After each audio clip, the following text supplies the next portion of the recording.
In a moment marked by global unrest and unprecedented technological warfare, Pope Leo XIV, from the heart of Vatican City, has issued a call that resounds far beyond ecclesial walls.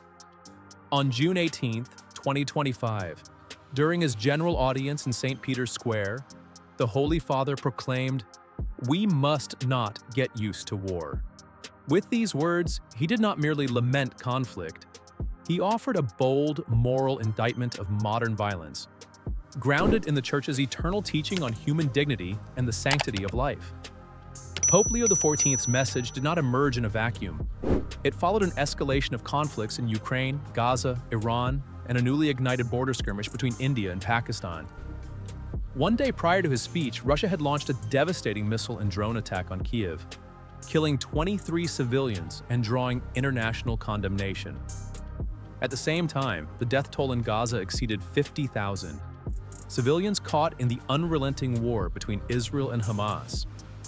Amid this backdrop, the Pope addressed the faithful and the world.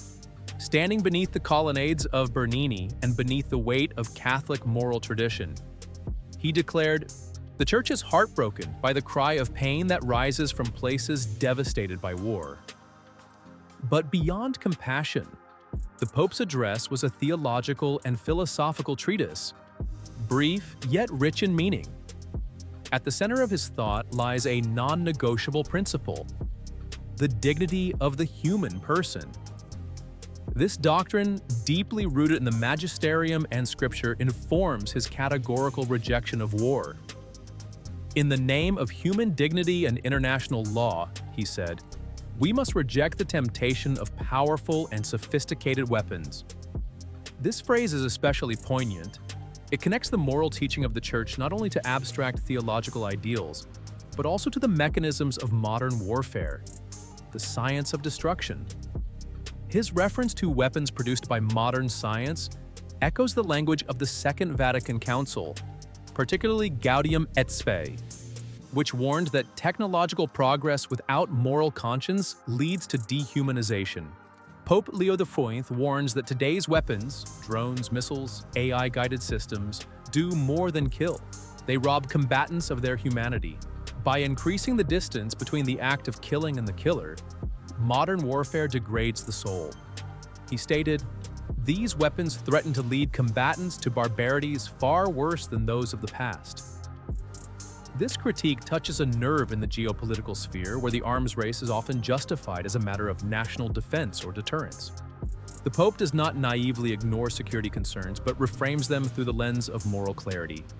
War, he insists, is not inevitable, it is chosen. And choosing war over peace is choosing against humanity itself.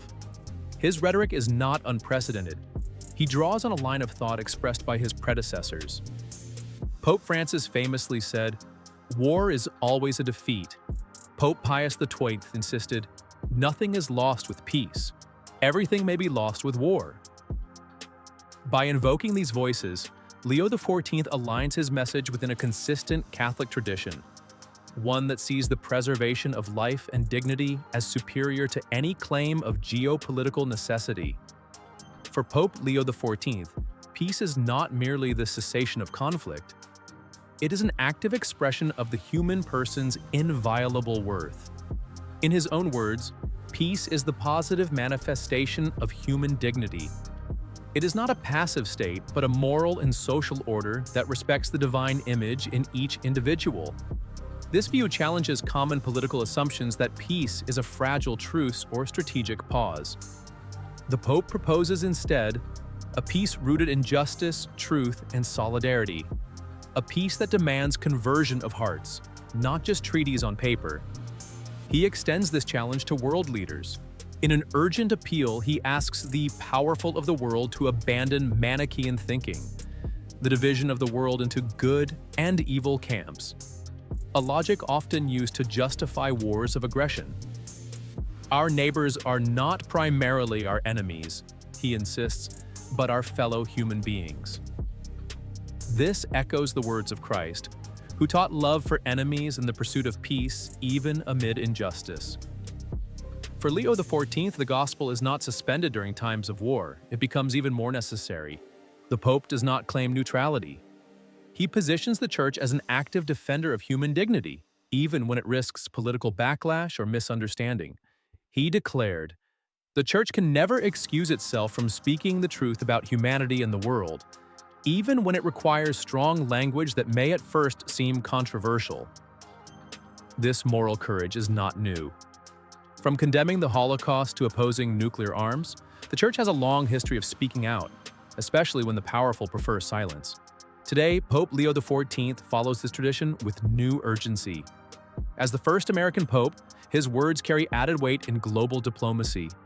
He has offered the Vatican as a neutral mediator in all conflicts, emphasizing that war is never inevitable. His message transcends Catholicism. It is a call to all people of goodwill to reclaim their conscience, to reassert the primacy of life over ideology, and to confront the myth that violence solves problems. What Pope Leo XIV is proposing is not just political reform. It is a theological vision for the 21st century. It is a vision in which human dignity is not merely protected but celebrated, in which technological advancement is tempered by moral wisdom, in which the Church speaks not from the sidelines but from the heart of the human story. By condemning the logic of militarism and affirming peace as a moral duty, the Pope challenges not only statesmen but also economists, scientists, educators, and every person of faith. He is not proposing utopia. He acknowledges the brokenness of the world, but precisely because of that brokenness, he insists that only a radical commitment to peace and human dignity can redeem our shared future. The words of Pope Leo XIV do more than criticize, they invite. They invite the world to rediscover the value of peace, not as weakness, but as strength rooted in truth. They remind us that war is not fate, but failure.